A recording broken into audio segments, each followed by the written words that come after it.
So welcome everyone. It's Preserve Your Story workshop number 2 and we're looking at digital files and slide this time. So I'm Danny McCarthy again and I'm the convener at the Women's Art Register. And let's just begin by saying that, well, we might be joining via the virtual world, but we also want to acknowledge virtually the Wurundjeri people of the East Kulin Nation as traditional owners of the land on which we live and work at the Women's Art Register in Richmond and beyond. We also welcome any other First Nations participants to this workshop. The Women's Art Register is proud to present the Preserve Your Story program, and it's supported by the City of Yarra through their annual grants program. We wanted to host this second of the 4 workshops to improve our skills in conservation and share this knowledge with our volunteers, our members and the broader community. City of Yarra has supported us for over 40 years now, and we sincerely thank them for this wonderful partnership. So let's just begin with the housekeeping. Let's just check all of our microphones are on mute because we don't want any unfortunate sounds to rip through the presentation. Also, look up in the top corner, and I'm assuming for most of us the top corner, it'd be really great if you could put your screen on presenter view for the first part of this presentation, and we can move to gallery view if we move into conversation, but it'll be better for your visuals to have it in presentation view. So the session is going to follow the same formula, and I just wanted to welcome, like we've got some people returning from workshop number 1, so welcome back. And just welcoming in those of you who didn't come to workshop number 1, just to give you a little bit of an outline, we're sort of going to be starting the presentation with a few slides and a slide presentation. We'll move through and have a demonstration, and then we will open up the floor to have a little bit of a Q&A. That's how we're going to go with this. What we really would love you to do while you think of anything that pops into your mind, pop it in the chat. Caroline, put your hand up, Caroline. Caroline's going to be manning the chat, so we really want to keep a close eye. Any questions you have, just pop them in there and we'll address them if we can later on. And I know that the girls will follow it up later anyway. So for those of you who may not know, the Women's Art Register archive consists of 4,000 information folders, 12,500 slides, thousands of digital images, war special education kits, hundreds of books, catalogues, posters, ephemera, magazines and journals, war publications and other materials. Our collection is housed in our office at Richmond, below the Richmond Library. We also have many hundreds of duplicate artist and subject folders available for public viewing upstairs in the library itself. It's accessible to the public during library opening hours. You can imagine this is a really good workshop for us at WAR, because digital files is really a big part of our work. So our collection contains many pieces of paper that we need to conserve as well. Photographs, newspaper clippings, just everything you can imagine that really sort of looks at the lives and works of Australian women artists. So we draw on the skills of our volunteers, in particular those who are trained through the University of Melbourne Grimwaite Centre for Cultural Materials Conservation, and that's how we met Robyn Ho, one of our presenters today. So I'll now introduce our presenters, Robyn and Ellie from Care of Studios, and then we'll get started. So Care of Studios is a conservation practice based in Melbourne, founded by Robyn Ho and Eleanor Vallier. They aim to provide artist, value and people-centred conversation of the modern and contemporary art that is sustainable, inclusive and collaborative. Robyn and Eleanor are both interdisciplinary conservators and have experience working with a wide variety of collections, including from the community organisations, museums, galleries and private clients. Collectively, they have over 20 years experience working locally, nationally and internationally within the areas of design, fine art, architecture, galleries, museums and community engagement. They will be presenting our second Preserve Your Story workshop now for you about digital files, and we'll look at how to conserve these slides. Over to you, ladies.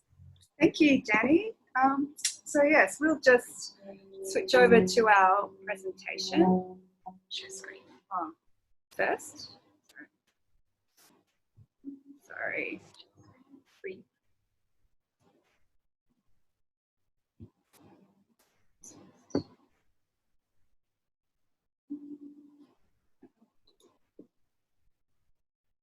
Which one is it? Just that one. Click share.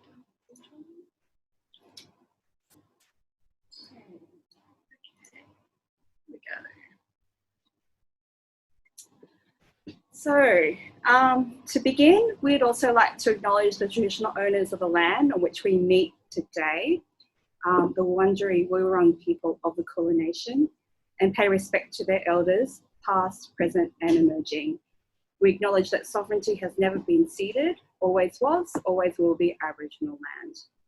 So good afternoon and welcome to the second session of the Preserve Your Story workshop for the Women's Art Register. My name is Robyn Ho and I'm an art conservator and a past volunteer at War.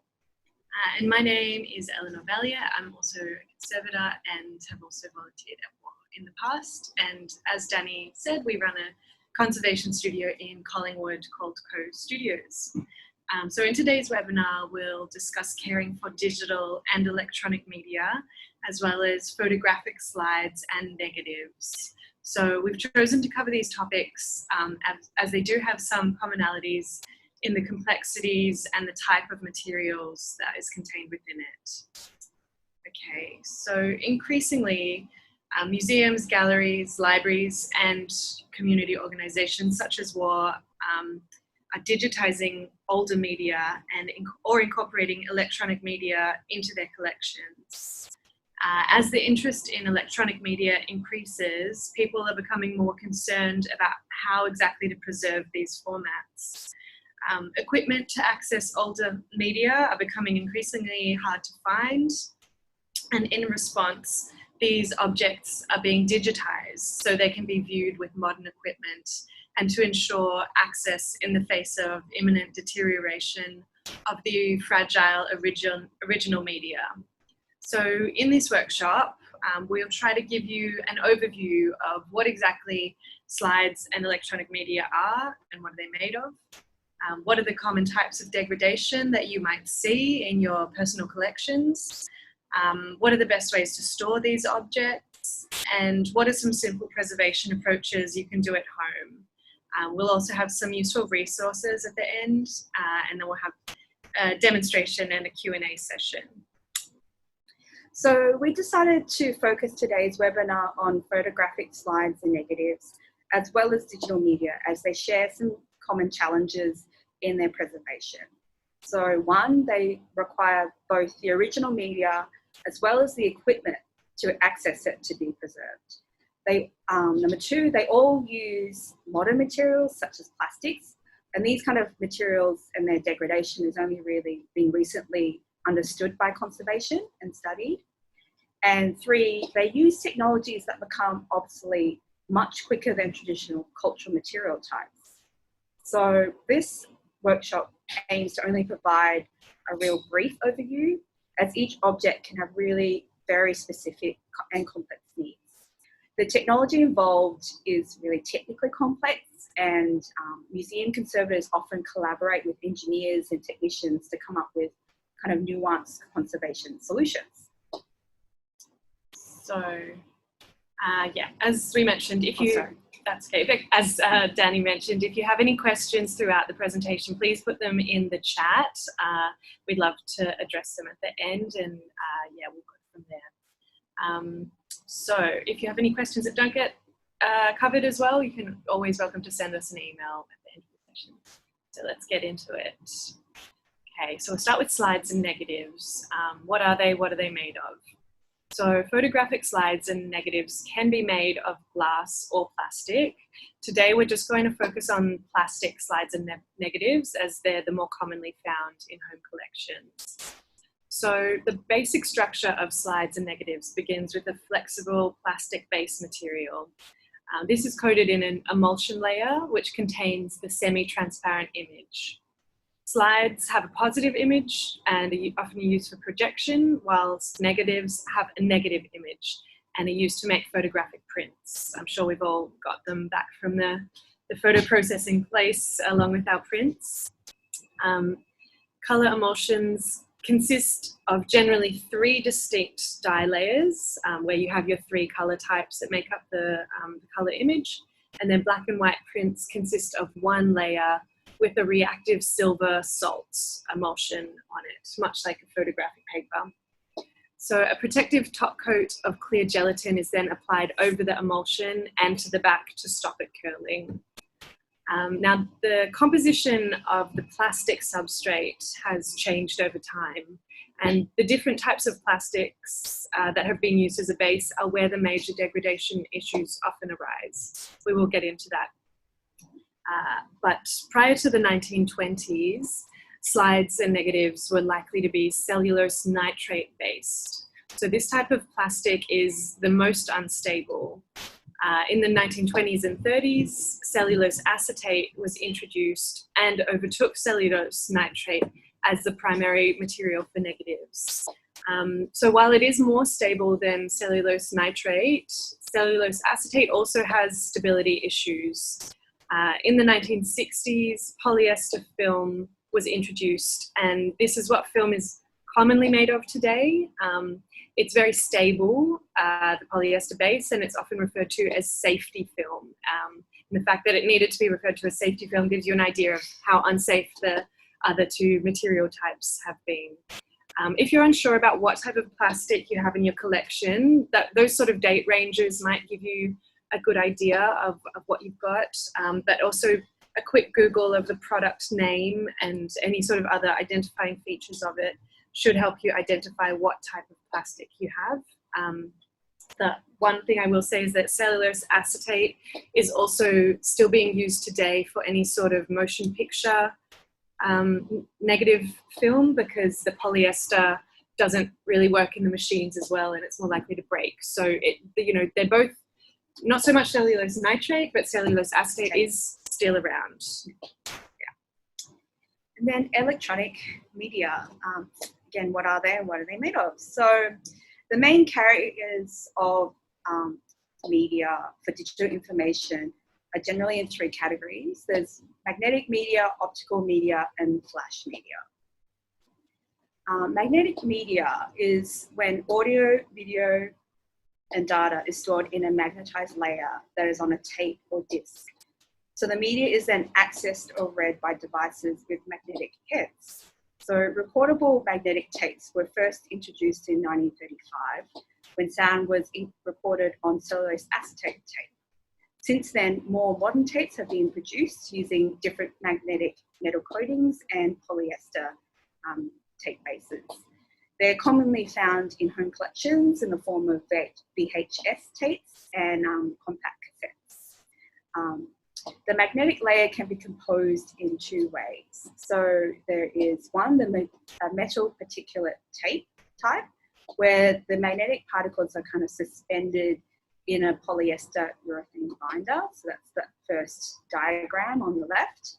And the second type is the metal evaporated tape. So that's where there's a thin kind of cohesive magnetic layer with then a clear layer over the top. So instead of particles all mushed up in a binder, it's a discrete layer and then another layer of protective material on the top. So that's that diagram on the right. So the next, go back. Magnetic discs include floppy disks or hard drives and have a similar construction to tapes. However, instead of a flexible tape, the magnetic material is on a rigid disc made of plastic, aluminium, or other materials. So this disc is then housed in a plastic or metal case. So optical media refer to media that is played by laser light. So the first commercially available optical disc was the laser disc in 1978. I'm not sure if people remember the laser disc, but that was that gigantic, huge CD of sorts.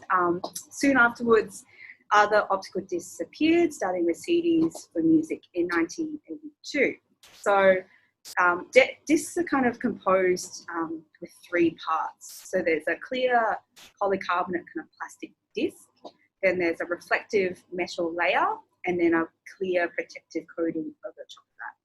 So like a vinyl record, the plastic disc has a series of pits and grooves of different sizes that kind of contain the binary code. And I cannot explain to you how that works. It just boggles my mind, but this is what I've been told how the technology works. So these pits are then coated with the reflective layer, and then this is what is needed to then be read by the laser. So you'll see in the diagrams on the slides, that's kind of like a cross-section of the disc. So you've got the grey, it's the polycarbonate disc, and then you've got these bumps, which are the pits, and that red layer, I'm looking, sorry, at the top left diagram, sorry. That red layer is then, I guess, a protective coating. And that red kind of triangle is like the laser. So it reads those bumps up and down and it tells you that information somehow. So CDs and DVDs consist of the same basic materials. However, a DVD is like a CD, but actually glued back to back. So a CD can be read by a laser on one side, while a DVD can be read on both sides. And advances in technology have produced three categories. There's read-only, recordable, and erasable. And next type is flash media. So it refers to things like SD cards, which you find in the digital camera, USB flash drives or discs, and solid state hard drives. So basically flash memory is composed of a memory chip that has, that can be kind of electronically erased and reprogrammed. And I don't know enough about computer bits to explain how that works. Okay, so digital files next. Digital materials in collections can include images, sound, text, and data. These can either be digital materials that are a reproduction of a physical object, so like a digital scan of a photo or a newspaper, or also works that are created and interacted with within the digital realm, such as software, websites, and video games. We also call this born digital. So the data contained on electronic media is often the primary significance of the object rather than the physical media itself. Therefore, it requires that the carrier and the machine needed to play the media are also in good condition so that the digital information can be accessed in the future.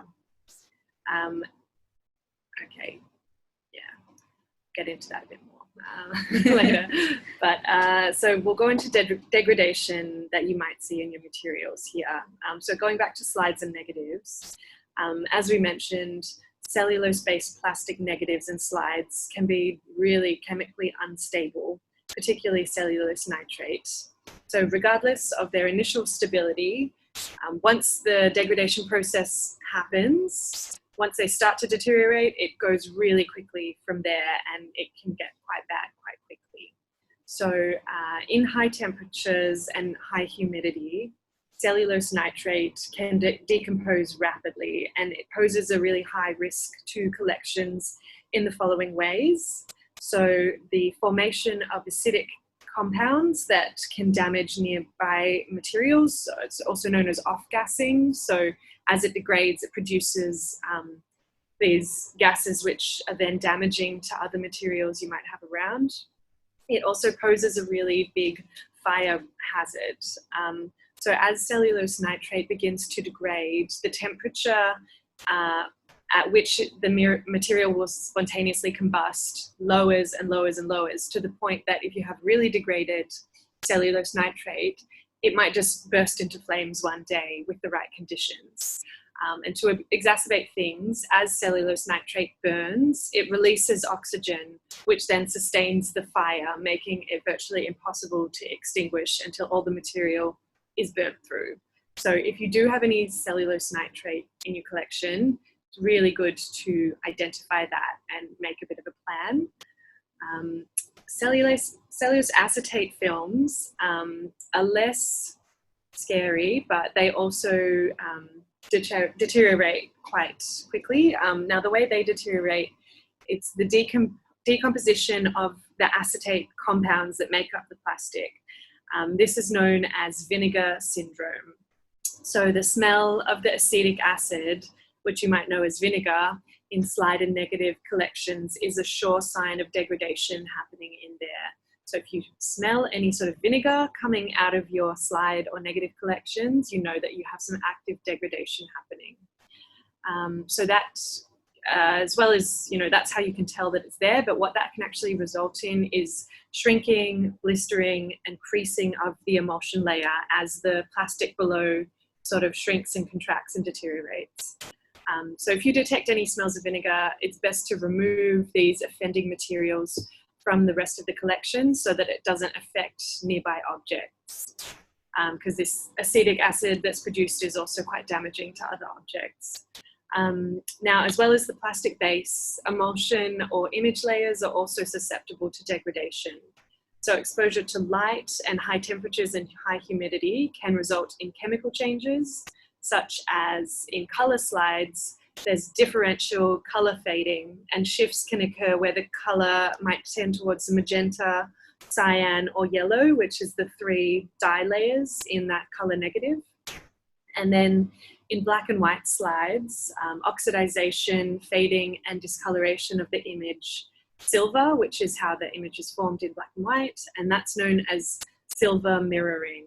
And so you might see just like a shiny bit. I think one of these slides up the top, this one up the top where the sort of figures colors are sort of starting to get a bit funky at the bottom of his feet there. That's silver mirroring. Yeah, and down in the bottom right as well, where the woman, there's like I mean, that has a lot of issues going on, obviously. There's some holes, but where her face and neck are, that's sort of silver, shiny reflectance. That is silver mirroring as well. Okay, so as well as these chemical changes, which can weaken the emulsion layers, and that makes them more susceptible to physical changes like embrittlement or getting scratches in the emulsion layer. And humidity can also make film curl and deform, which some people might have experienced themselves.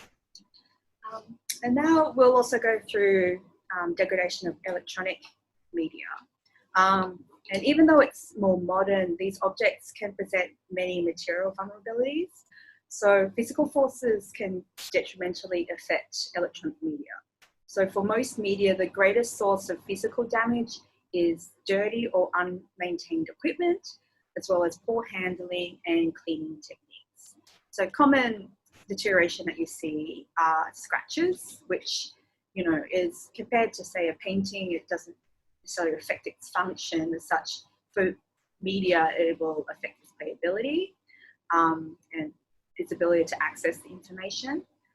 Breaks to cases, making the tape or disc contained exposed to the elements. Delamination and flaking off of data containing layers, and tears, stretching, folds, and wrinkles, especially in tapes.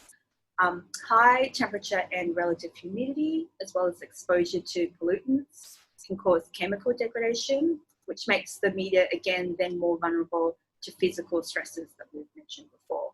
So some common chemical degradation that you see are, say, the degradation of plastic components.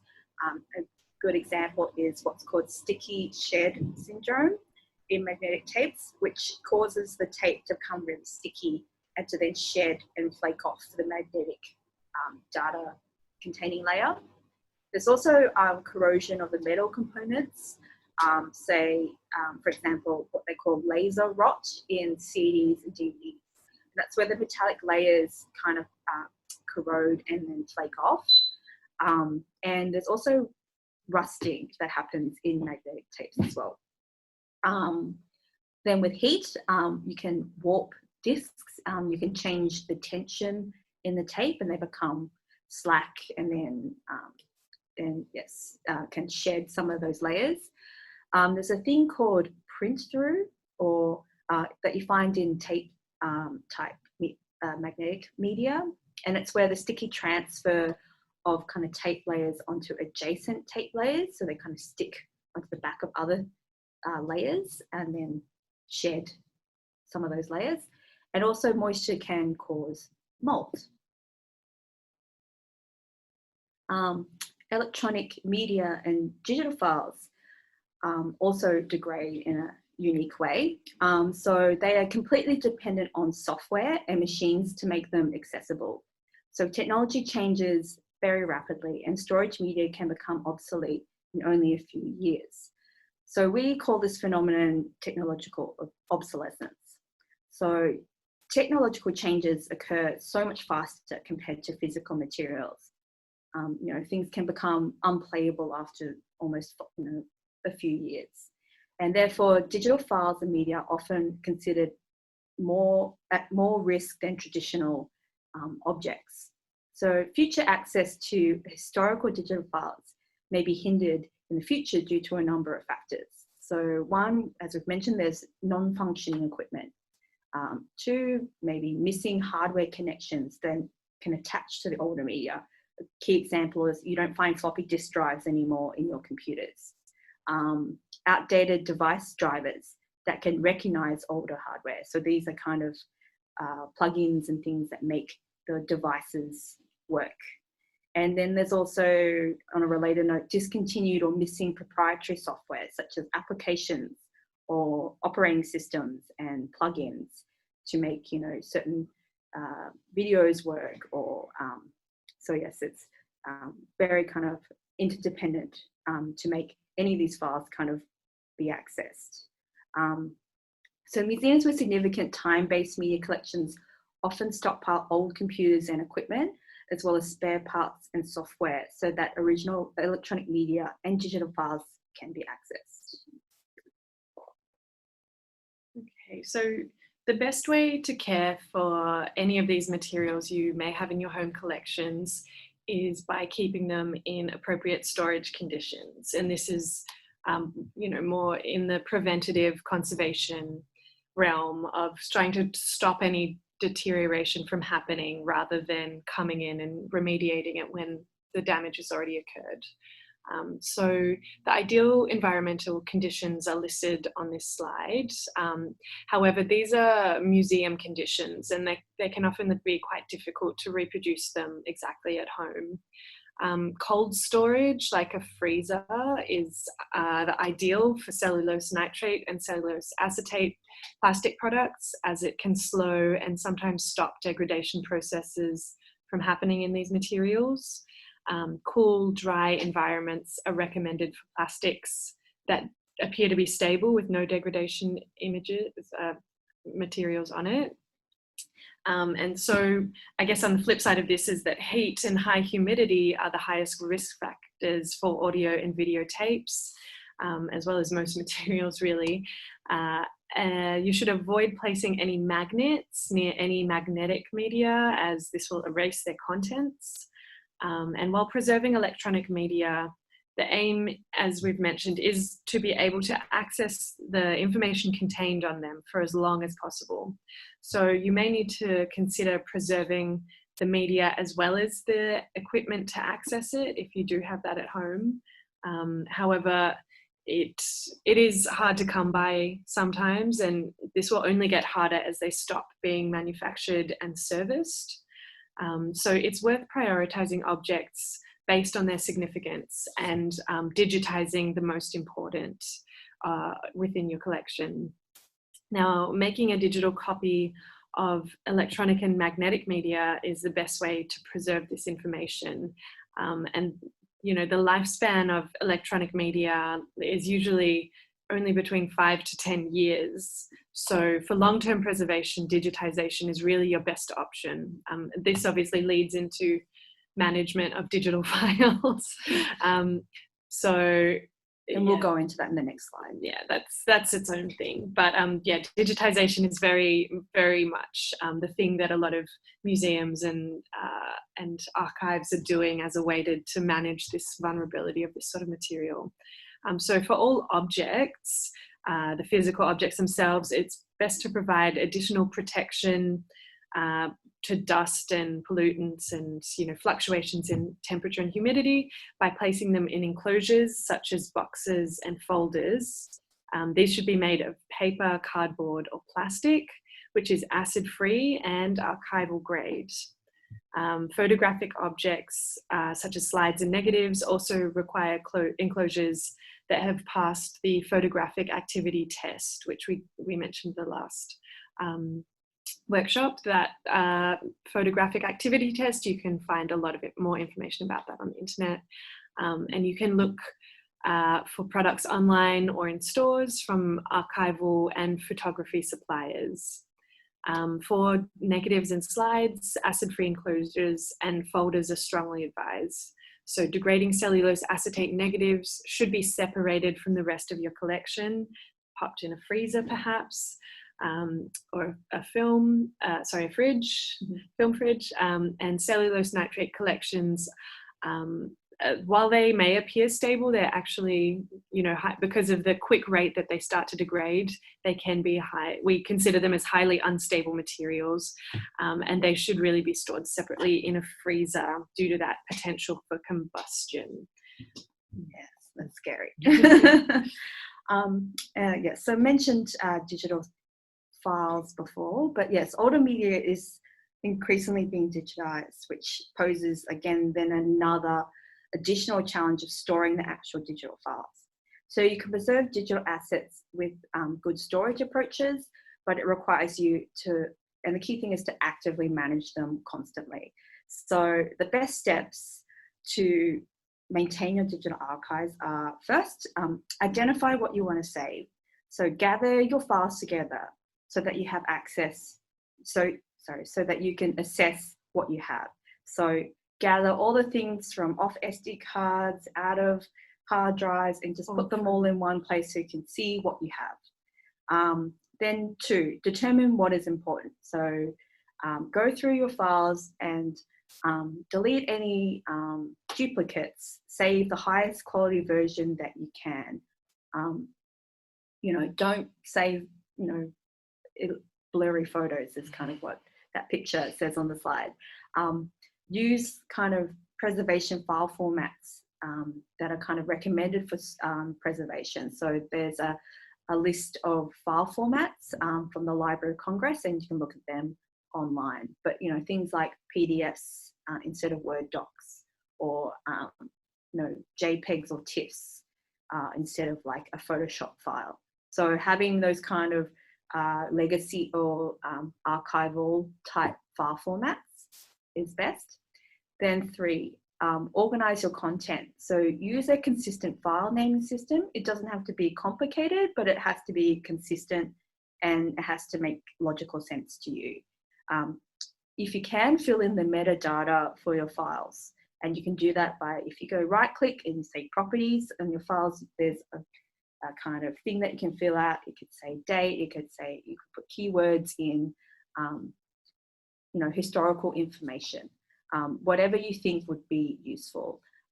You could create a catalog. So it could just be as simple as an Excel spreadsheet of your most significant kind of files. And label your media storage clearly. So label your hard drives or your DVDs or whatever with whatever content, like a descriptive label, because then it would mean you don't have to open or like put your drive in a computer to see what's on there. You can see on the label, oh, it's got holiday photos from 2000. So, clear, simple labeling is useful. Then 4, make copies. So make multiple copies and then manage them in multiple kind of different places. So use diverse media. So use a thumb drive, then a CD, and then maybe cloud storage. And also store your physical kind of media in different locations. So, store one at home and then maybe store one at, a friend's house or something, so that if something happens to one copy physically, like a flood or a fire or something, then you've still got a backup copy. And then the key thing is 5, manage your archive over time. So check your files once a year, migrate your files every 2 to 5 years to new storage drives and kind of updated file formats. So if you follow these kind of guidelines, that will help you protect your personal digital files for years to come. Okay, so yeah, this is, I guess, a summary of those sort of slides, but just simple preservation techniques to sort of enact with these sorts of collections. Yeah, storing in archival quality enclosures and labeling them with good descriptions, regularly monitoring the condition, so check on your objects and files once a year. If you notice any issues in your electronic media, contact a digitization professional before attempting to play the material back, because as we've said, if there is something slightly amiss with the physical material, if you play it through, that might be the only chance you have to play it before it sort of damages the original material. So if you can get somebody to digitize that while it's happening, that might be your best bet of saving it. Housekeeping and pest control, so keep storage areas dry and clean and away from anything that might want to eat it. Make multiple copies and digitize your important objects. This will decrease the amount of times you have to physically handle the original objects as well. And if in doubt, contact a conservator. You can look one up in the AICCM directory. And if you do identify something that's degrading, quarantine it from your collection and contact a digitization specialist or a conservator for advice. If you want to read any more about the topics we've gone over, here are some useful resources. We'll be providing this list as well as a copy of the whole presentation for all of you at the end. And so now we're going to switch to our camera view and go through a brief practical demonstration. So we're going to go over the basics quickly of how you make a 4-flap wrapper that you could use to house a range of physical media such as individual VHS tapes, cassette tapes or books. And this should, again, there's some ways you can do this in the resources link, but we just thought we'd show you how that goes. Now we'll just switch over.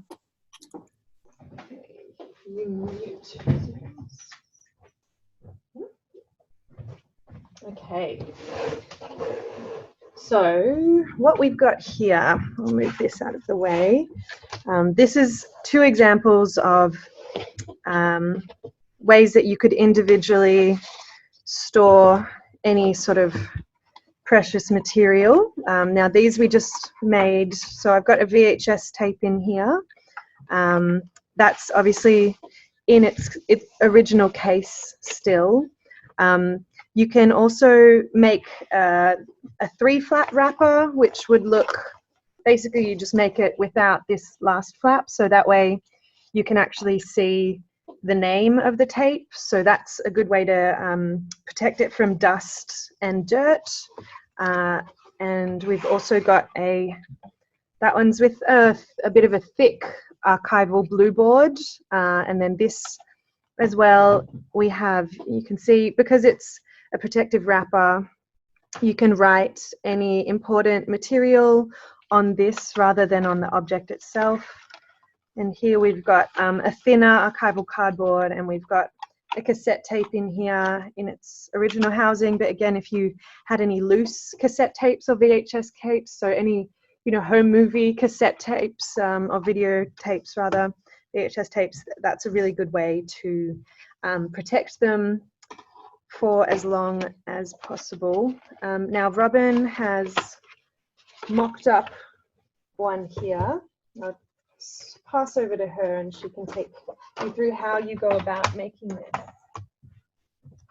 So, thought we'd show you how we made this wrapper for this cassette. So essentially what we did was we got some archival card. This is buffered kind of blotter paper, but yeah, you can get a lot of this stuff from art stores and things like that. So essentially the way that we came up with the template is we can I measured it and then kind of mapped it out, but there is a simpler way of doing it. It's actually using the object itself to measure out your template. So what we did was we kind of placed this in the middle, drew a line, and then a line again, and then a line again. And so we do that this way, and then this way, and then the other way. And then essentially what we do is, I've marked it out on this table, on this card, but essentially these lines here represent where we will actually cut out, so cut those bits of cardboard out, and then the blue dotted lines represent places where we would fold. So what we do to cut, sorry I don't have my Stanley knife with me, so hopefully this will work. But along the red lines, we just cut.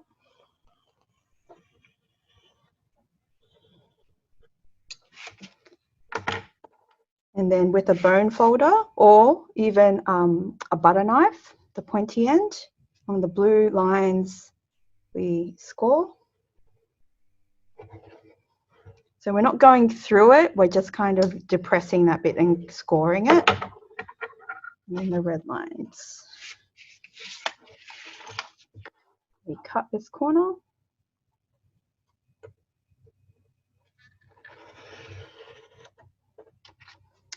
Sorry, we're using a scalpel, which is not exactly useful. But yes, you can use any kind of craft knife, X-Acto knife, Stanley knife. Don't have to use a scalpel. I would probably actually not use a scalpel. Takes a while. So basically, yes, you cut that edge, that corner off, eventually. If I can get through. Apologies, it's a bit messy. And we've folded that bit there, and you can tell that we can then fold that down. And then using the bone folder, you can actually then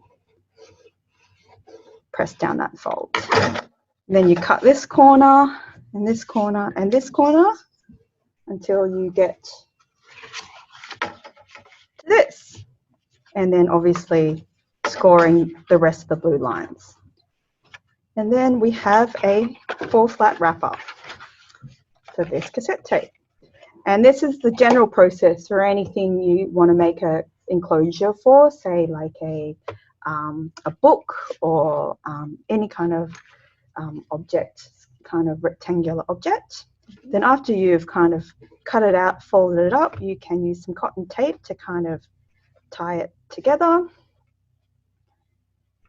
And then you put your label, you can write on with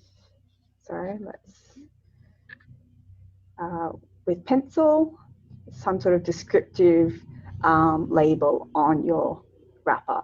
So you're not affecting the object in itself. You can put any kind of adhesive, well, I wouldn't, but maybe just pencil actually. You know, any kind of archival pen even on this wrapper.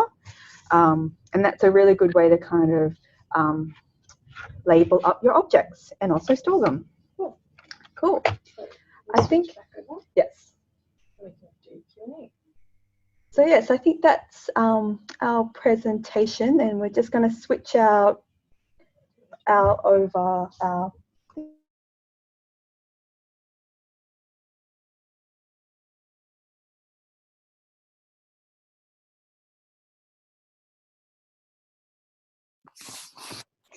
Great.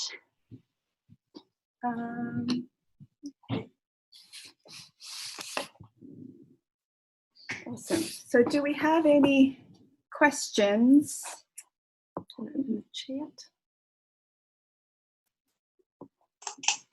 Hi everyone. I'll go through, we've only got a couple of questions so far, but please keep writing them in and we'll do as many as we can. So I'll just go back a moment. There was one very interesting. Okay, so talking about slide boxes. So the original plastic boxes that come from the 50s, they're either orange, there's black ones, there's grey ones, are they archival quality or not?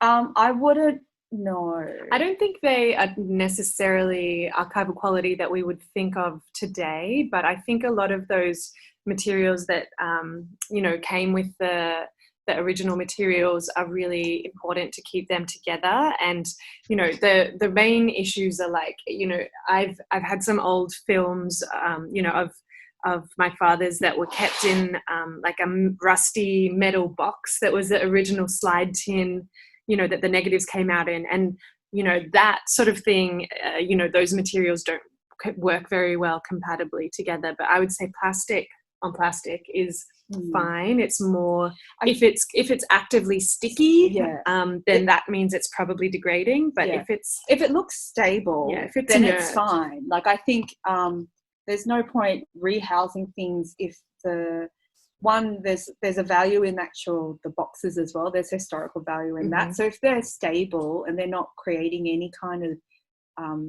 observable issues, like the main thing is really that any stickiness or kind of, plastics can kind of weak sometimes, or there's brittleness, or that vinegar smell or any of that kind of like acidy smells, then obviously something's happening. But if it looks stable, then it seems fine. I think that's fine. Yeah. You might want to like put that box in a box, but then maybe it's a bit pedantic as well. Okay, there's a question about the film and whether it's going to ignite or not. So can you tell by looking at a cellulose film, can you tell by looking at it if it is cellulose or which kind it is? Yeah. You said there were 2 types earlier on. And then should it be wrapped in something prior to putting it in the freezer?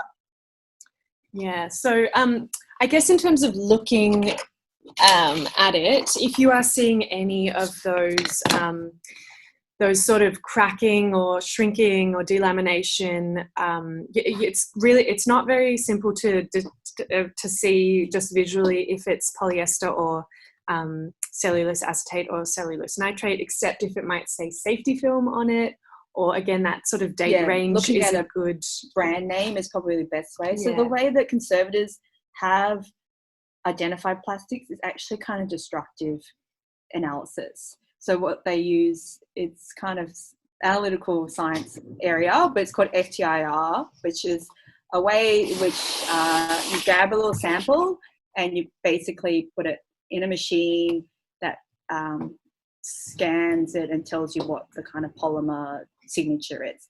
So it is notoriously difficult, and I think even plastic conservators, they say, if you can, like, one of the kind of quick ways is to actually burn a sample and tell by how it burns. And so you don't want to be burning your original materials, so it can be really difficult.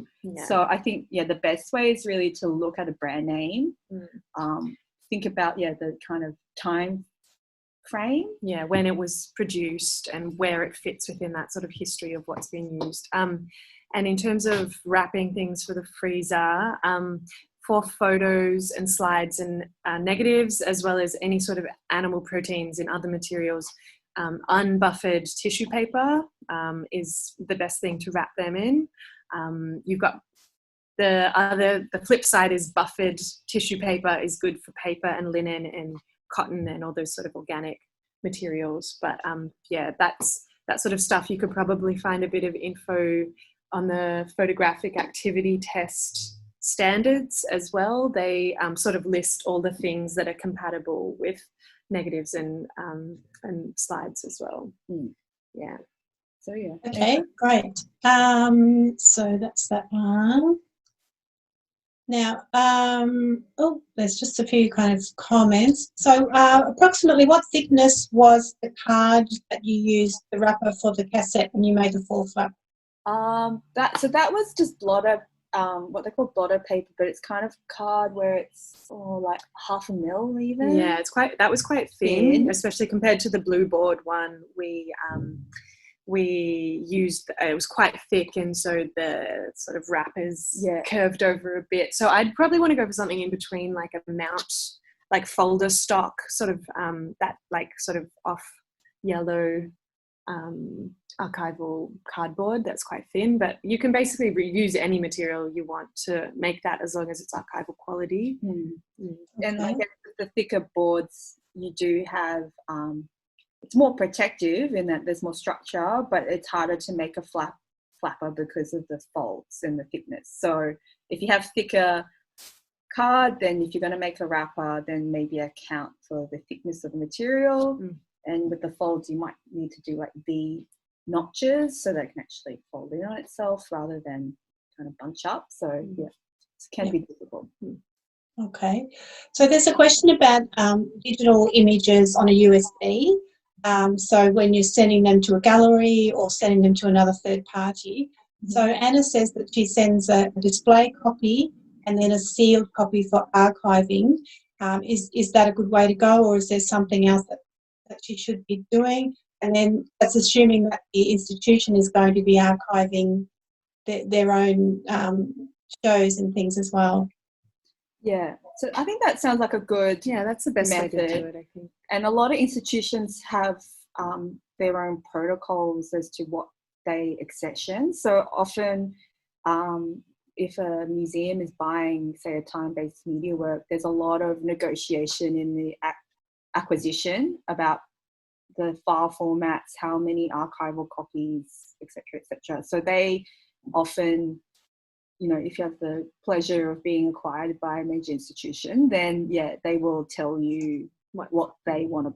But I think that's a good approach, and that sort of identifying one that is the display copy, so that's going to be used, that's going to be repeatedly and when institutions acquiring these works, they'll often get like a one copy of the file, and then they'll make 3 different files, and one's a display copy, one's a archival copy 1, one's an archival copy 2, and then there's like programs that make sure that there's no deterioration between the multiple files. And they always need, like, I guess, a original or like archival copy so they can compare any display copies to make sure that nothing's shifted or changed. So it's even like with videos, milliseconds or a second or whatever can be chopped off at either end, or and that can really, depending on the artist, I guess it can be very... I guess the other thing to think about is the file format itself. And I know I've worked with projectors at art galleries in the past that like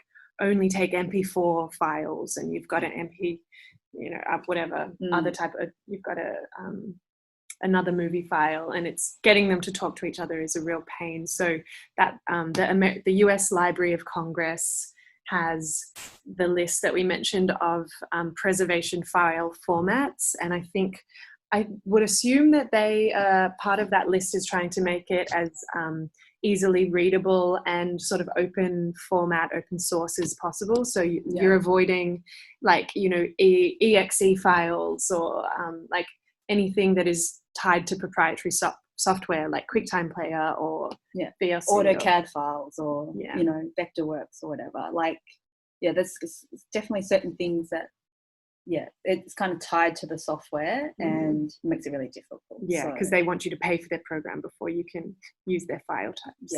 And sometimes it's just a commercial decision that they discontinue a program, and you have that a lot with, say, early CD-ROM art is kind of hard to kind of play anymore. What ACME does, which have a lot of kind of 2000s CD-ROM art from Australia, they kind of have a bank of old, those iMac G3s with the colourful backs and everything. They have a whole lot of them, so they can actually just play the CDs because that operating system doesn't work isn't on anything anymore. And even early net art, which uses like HTML1, which we're now on HTML2, so certain websites don't work now because of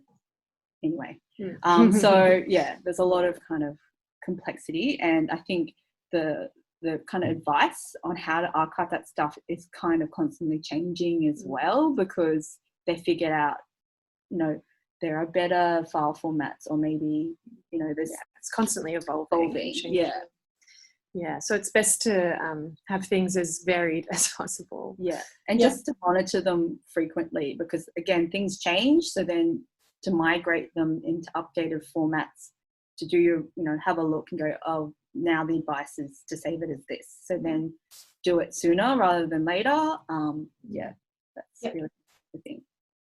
There's a couple of questions just confirming what kind of fridge or freezer for someone at home. So, a little bar fridge or, any in particular kind of fridge or freezer. Yeah, and then also, the second bit was about, another question was about negatives in those original plastic sleeves that are then in a negative tin box. Should they be moved, or they're okay? Yeah, so I guess with the freezer to begin, ideally you'd want a separate objects freezer, but that's very unachievable at home, I think. If you have like a big chest freezer or something, maybe you could sort of keep one end for any sort of vulnerable material, but I'd say the freezer thing is like really last sort of, you don't want to be having items that you keep in a freezer long term, because if that's the case, I'd say you probably want to digitize that material and maybe safely dispose of that the cellulose nitrate, because that is a dangerous material to have at home. It'd be more as a remedial, like you've noticed you have these things in your collection, so you're smelling vinegar, you're identifying what that might be, or you've seen that some of your old slides have started to sort of warp and crack. I would say you want to probably wrap them in some unbuffered tissue paper, put them in a plastic bag, so that they're isolated from any food in your freezer, and then put them in as a way of holding them somewhere safely. And as we said, that freezing temperature will stop and slow the degradation processes, and that will sort of buy you some time to maybe contact a digitization specialist or think about what you're going to do, how you're going to save the material that's held within them. And you can do reproductions of slides and negatives onto safety film. So it's not like the only recourse is to digitize something. You can get like a reproduction in a safer material made up through some digitization companies. And then I guess the other point was the negatives, the plastic. Oh yeah, take them negative. Out of original, so you get that kind of thin, flimsy plastic. Yeah. I would get it out of that immediately and put it into archival sleeves, and there's negative sleeves you can buy. Yeah, and you can get them at like Vanbar Imaging, like any photography supplier. They have or like Archival Survival have them too, but they're kind of expensive. So, but maybe going in with a few people, because they sell them in packs of 100. I don't know if maybe that's something we could do in the future, is do like an actual hands-on decanting. But those sort of plastics often have it's maybe a polyvinyl chloride, PVC, or these plastics that we use for photo albums and that sort of thing, that were produced really rapidly. But now we know that plastic does degrade over time, and like cellulose acetate, it can off gas and let off these sort of volatile organic compounds that will actually contribute to the degradation of your materials. And I think the main thing is that they stick inside the plastic, so that thin plastic's kind of not really that stable or for long-term storage, and so it ends up being that your negatives get stuck in this like plastic, and then you pretty much so the emulsion can stick to that that plastic sheet, so you might be able to pull the negative out, but you've lost the image because it's stuck onto that sheet. Mm-hmm. And just on, I see Juliet's made a mention of what year period the negatives might spontaneously combust, and so cellulose nitrate was predominantly from like the 20s, earlier than that, to the 20s, and then I think cellulose acetate was introduced in the 20s, 30s. So I mean, those date ranges are, there's a lot of overlap, and companies would still be making things that are more dangerous. But cellulose Cellulose nitrate's Nitrate. quite old. and it's quite rare. Like Yeah. I'd say it would be very unlikely that people have it in their home collections. It's more likely cellulose acetate, which I think all like the Kodachrome and Kodak products often were cellulose acetate, and cellulose nitrate is more often like sound recordings or movie recordings. And so I know that, there's a lot of collections around the world that have discovered that they have it in there, but your home material, I would say, would less likely to be in that cellulose nitrate. Yeah. Okay, well, there were still a few more questions, but we've just gone over time. So I might hand back to Danny to wrap up. But just to remind everyone that we're going to send out the slides and the resources, and there'll be links and things so that you should have an avenue to follow up those other questions. If there's really something you can't find, you can get in touch with us and hopefully we can answer. So I'll just hand back to Danny to wrap everything up. No, well, I just wanted to say thanks, Robyn and Ellie. I just think this is so timely and so important. I think everybody's probably taking stock of everything that they've got, thinking like, how do we think about this long term? So thanks so much. It was a wonderful presentation. So I'm going to say that on behalf of everyone listening to you today. Now, this was the second of the care of, so what's the next one about? Give it a shout out now. I think at the moment we're discussing textiles. Yeah, so we'd be interested to see what people have at home and what they'd be interested in learning about next. But I think textiles is a good one because there's a lot of variables there. Yeah. And, there's some really good preservation things you can do at home as well. But and I might just jump in there and say that the next one will most likely be towards the end of January, but we'll let everybody know.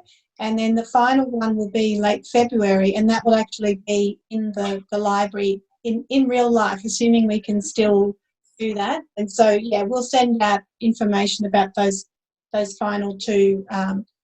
If it's not in December, it'll be very early in January, so people can keep an eye out. Yeah, thanks so much, Caroline. So just thank you, everybody, for coming along. We hope to see you for the next one. On behalf of the Women's Art Register in the City of Yarra, we thank you all again, particularly you and Robyn and Ellie for hosting today. Have a really wonderful weekend, everybody. It's gorgeous weather. Enjoy it. Take care, everyone.